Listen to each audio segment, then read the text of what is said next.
Hey everyone, today I'm breaking down the latest news on the Gaza conflict and how Trump's recent election victory is stirring things up. Let's dive right in. First off, Donald Trump's win is casting a big shadow over the fragile efforts to broker a ceasefire in Gaza. The Biden administration had been working for a year to get both Israel and Hamas to agree to a truce, but those efforts have hit a wall. Analysts are saying any major progress will probably be on hold until after Trump's inauguration in January. Michael Stevens, a Middle East expert, pointed out that Israeli Prime Minister Benjamin Netanyahu might have been holding off on making any concessions to Biden. Now the focus shifts to how Trump's presidency will impact the situation. Will it bring a breakthrough or just make things more complicated? That's the big question. Meanwhile, the human toll in Gaza is heartbreaking. Since the war began, over 43,000 people have been killed, including many women and children. The conflict started with a Hamas-led attack that killed around 1,200 Israelis and led to 250 hostages being taken.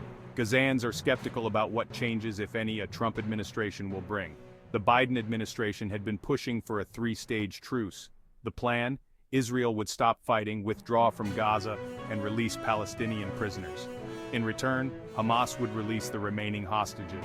But Hamas rejected this idea, insisting that the war ends completely before any deal.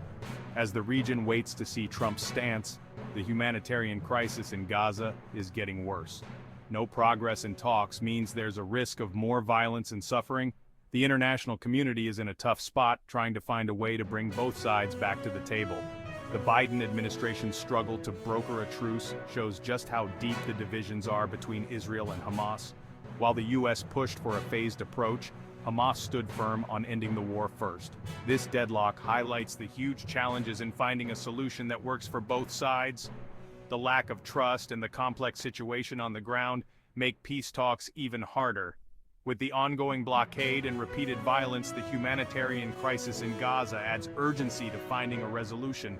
But the path forward is still unclear. The international community needs to step up and mediate between the parties, focusing on the root causes of the conflict. This includes addressing security concerns, the occupation, and the humanitarian crisis. Without a comprehensive approach that meets the needs of both Israelis and Palestinians, lasting peace will remain out of reach. That's all for today. Thanks for tuning in and stay informed. See you next time.